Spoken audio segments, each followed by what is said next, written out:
Good evening and salutations, my GH fans.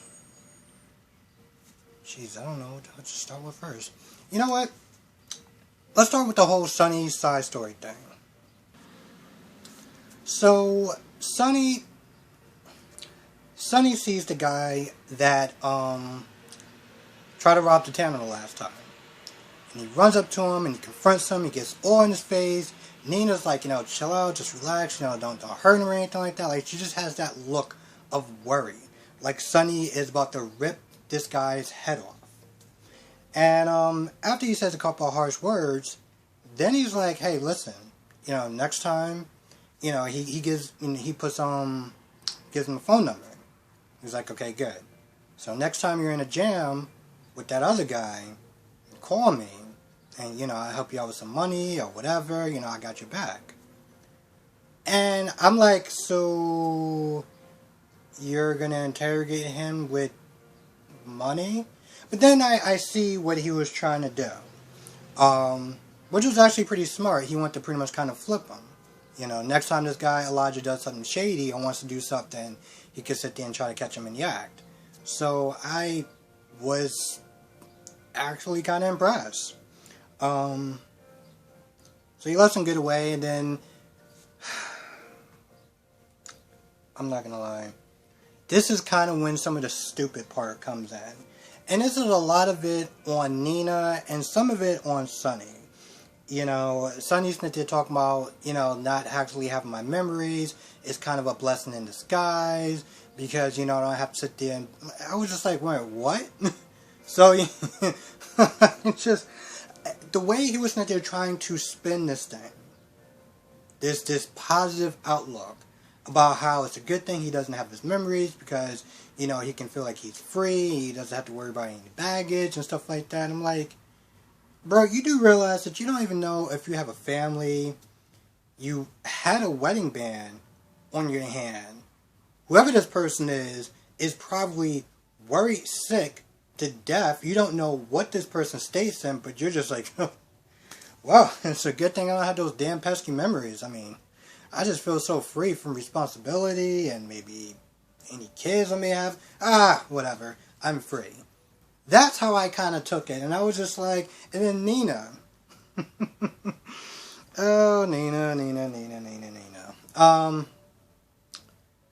She's just pretty much kind of patting herself on the back like, you just seem so free and, you don't have your memories. And like, she's just, like, she looks at Sunny and he's talking so happily about how he doesn't have any memories.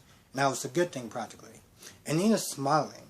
Like, she did Sunny a huge favor. I'm like, so let me get this straight. Here's the thing. Sunny, he's clueless at this point, but that this man has a family, he has a wife, that even if you don't like his wife, he has kids, okay? And Ava's daughter is missing him like crazy. Your friend, you're probably one and only friend that you really have in that town. Okay, maybe she has a little bit more, but the point is, like, you're gonna even screw over your own friend's daughter because you think that you're doing him a favor. The sad thing is that I don't generally, contrary to the look of joy on my face sometimes when they're talking about Nina, I don't generally like to be negative. I really don't. If Nina actually did something positive, regardless of how I feel about her, I'll sit there and prop her up. I'll sit there and talk about that as well. But when she does things like this, when she's acting like she's doing him some sort of huge favor, it's just like, Christ, lady, I got nothing for you. Let's talk about Carly and Gladys. So, Gladys comes over. This woman is a true dingbat. Oh my goodness. The Gladyses in the world. So she comes over, and Carly gives her two options.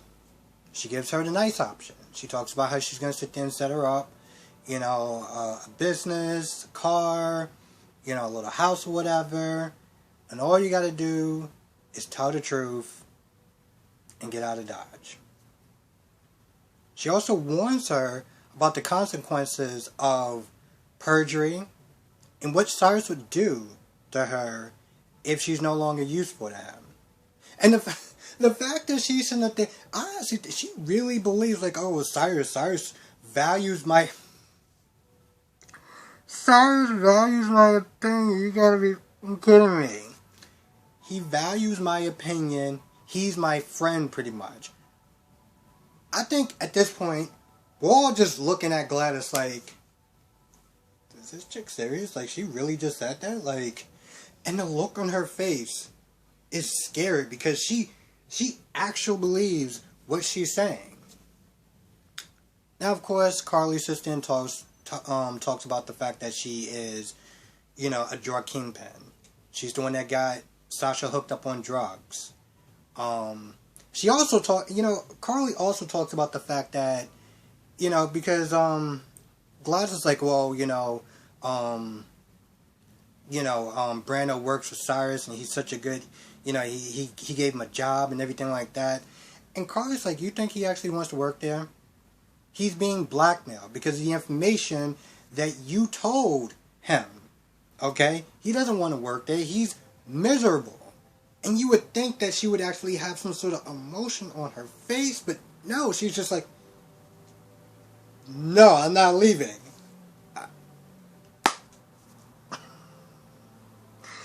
Oh, Gladys.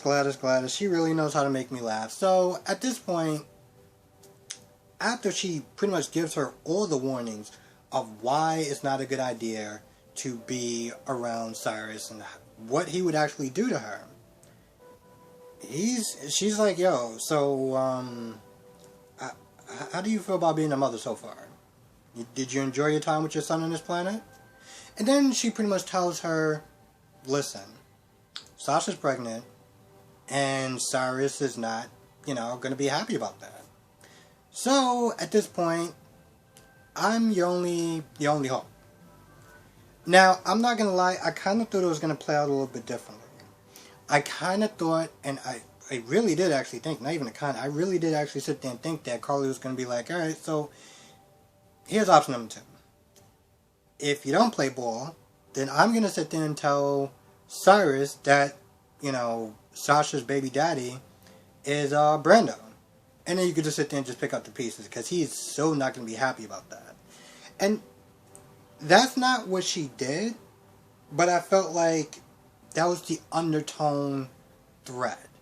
And it may not have came from her, but if it gets out, that's her best option. I felt like the threat would have been a lot better than the undertone of what she was meant to saying. Yeah, but to be honest, she's kind of slow, and I don't know if she really grasps the concept of if Cyrus finds out that Brando's the father of Sasha's baby, he's going to kill him. I don't know. I guess we'll just have to wait and see. She does have a look on her face, but I'm going to be honest, the next couple episodes may be kind of hilarious.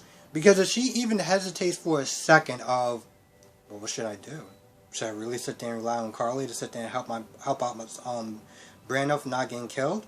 Or should I just sit there and just, continue to get the money and just kind of hope for the best for my son?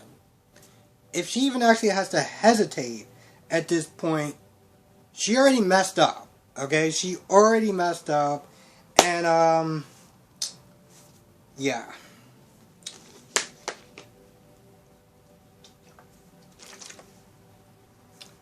Chase is continuing to actually have a temper tantrum in the hospital with Finn. Because here's the thing. On one hand, I understand where he's coming from to some extent. Because he's frustrated.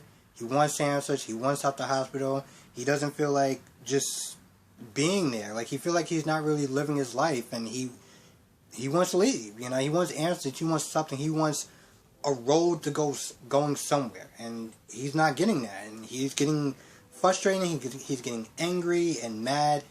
And I get that. On the other hand, this man is sitting there telling you, hey, if you leave and you go back to your apartment and you have a seizure, you can die. And no one's going to be there to sit there and help you. So, your best option is stay here, shut up, and let me do my damn job. How about that?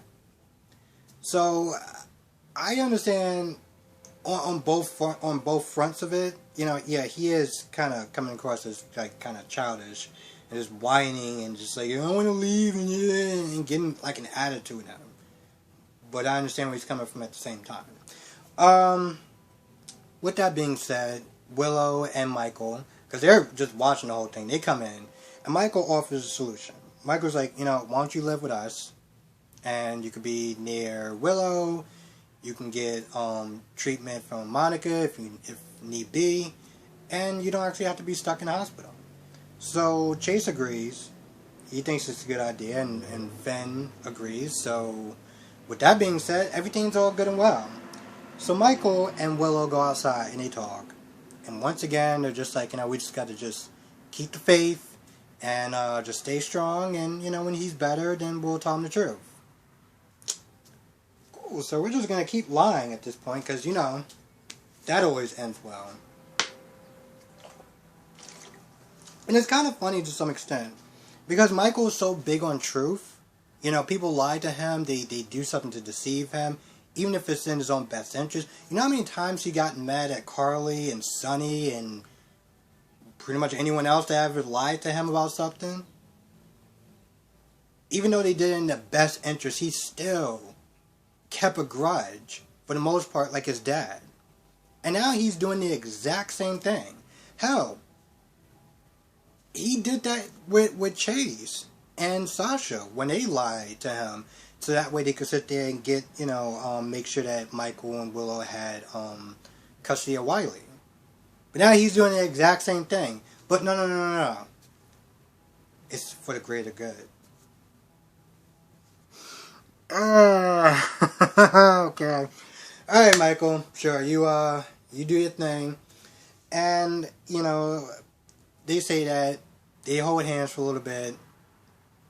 And then they walk off. And I'm just like, you know, at any point in time, somebody could have saw that. I mean, y'all could barely not touch each other now. You think you're going to be able to keep that up? And you know what? When this does happen, and it's going to happen. When this does happen and Chase is going to be royally pissed off at both of them, I'm going to laugh. I'm going to actually have a good laugh. Because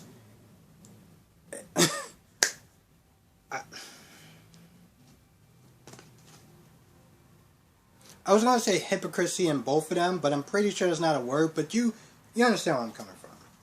So, let's go with Cyrus and Laura, because here's the thing. Cyrus came over, and he was tight, okay? He was like, yo, listen, we're not going to have a relationship.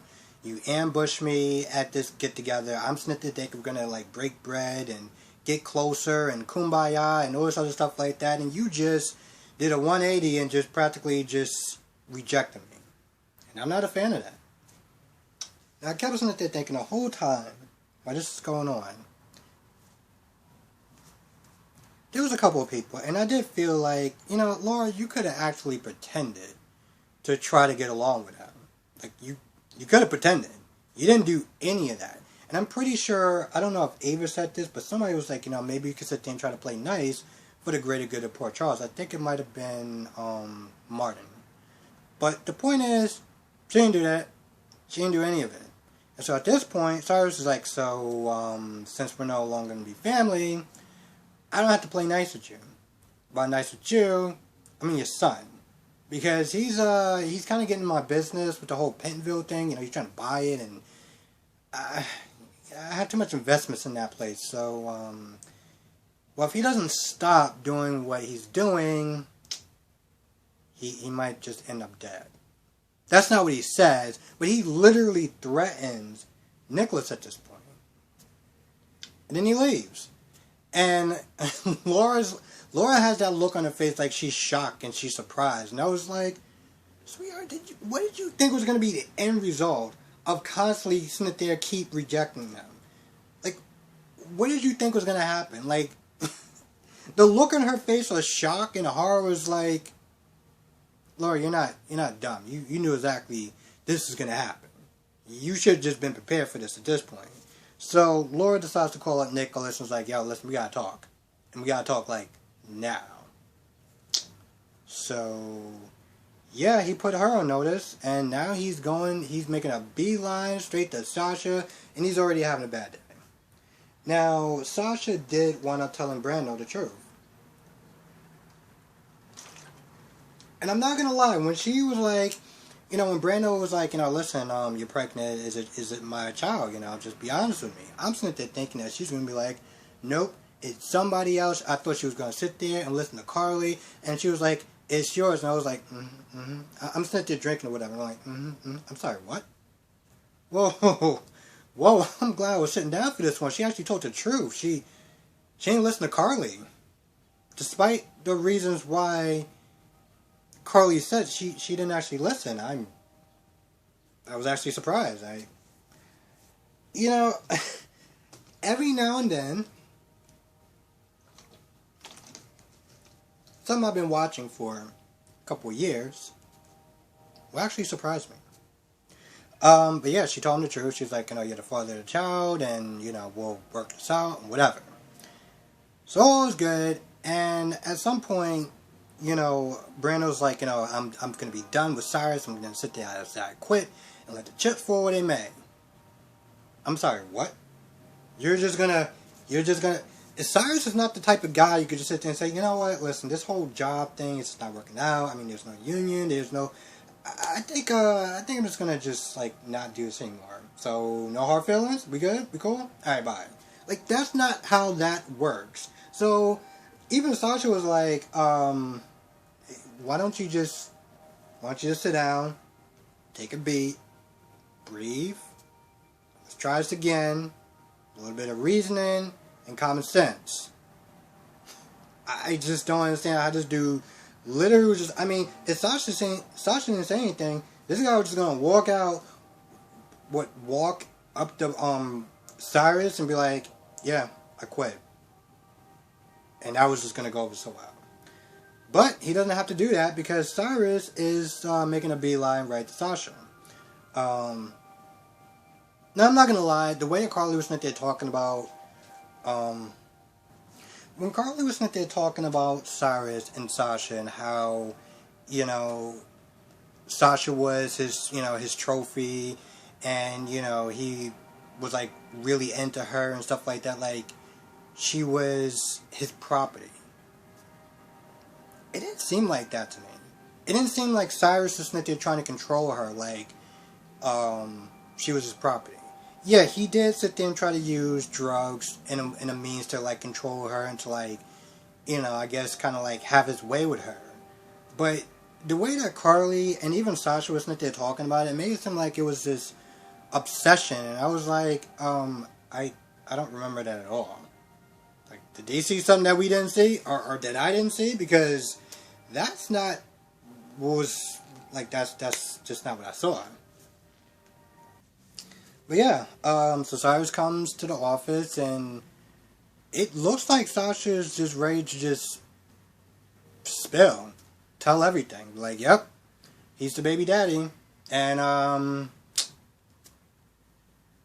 don't know, suck on it or something. I don't know what her end result is gonna be, because I'm pretty sure Carly told Sasha, hey, listen, if Cyrus finds out that Brando is the father of this child, he's going to kill him. I'm at a loss at this point, because Brando should know better than just not quit on this guy. And, okay, Sasha telling Brando the truth was definitely unexpected.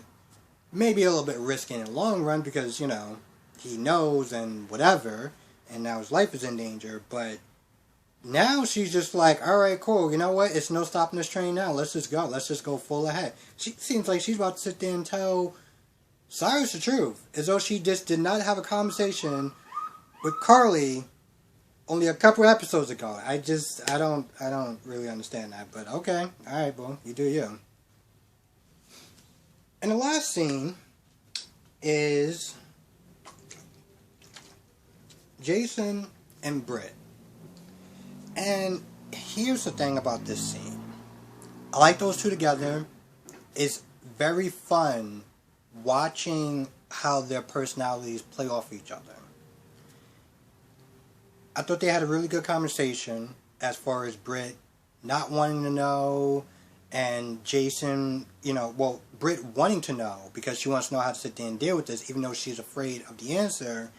And Jason, if he was caught in that same situation, he would just not want to know. He would just live life to the fullest because Jason, as we all know, and honestly, to tell you the truth, the fact that he said this, it was like, I so knew this like years ago. Jason doesn't deal with what ifs.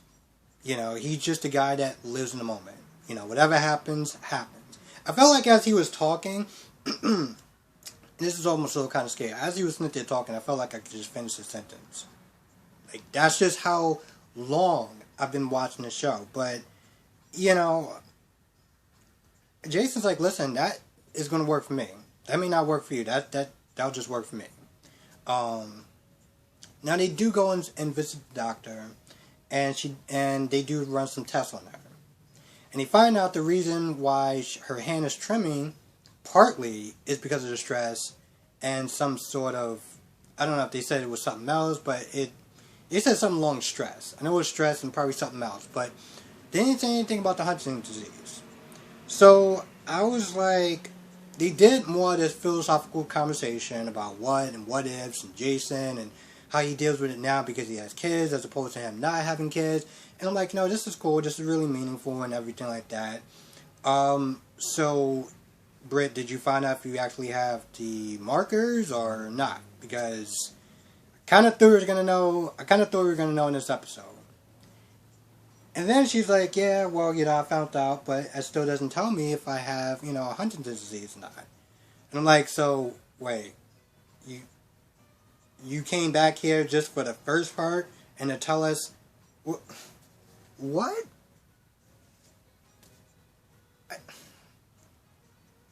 I felt like I was so confused and was just like, okay, I get that, and that's part of the reason, but do you have it or not? And then when the doctor came back in, the doctor was like, so, I don't know what the doctor said, but Britt was like, listen, I'm going to sit there and take the test to find out if I have Huntington's disease. And I'm like, God. I felt like I want to know. I felt like I want to know in this episode, and they just gave us, like, a part of the reason, and then we'll find out maybe on the next episode. I don't think they're going to find out on the next episode. I don't know what they're actually going to sit there and find out. So, it's like they came to the doctor to get part of the problem taken care of. Or to understand part of the problem. And then the rest of it, we just didn't get to know. And that was the whole reason of going to the goddamn doctor. But, okay. I seriously cannot be the only person that felt like this watching that scene. I know I'm not. I can't be. I just can't. All in all, I think it was a very interesting episode.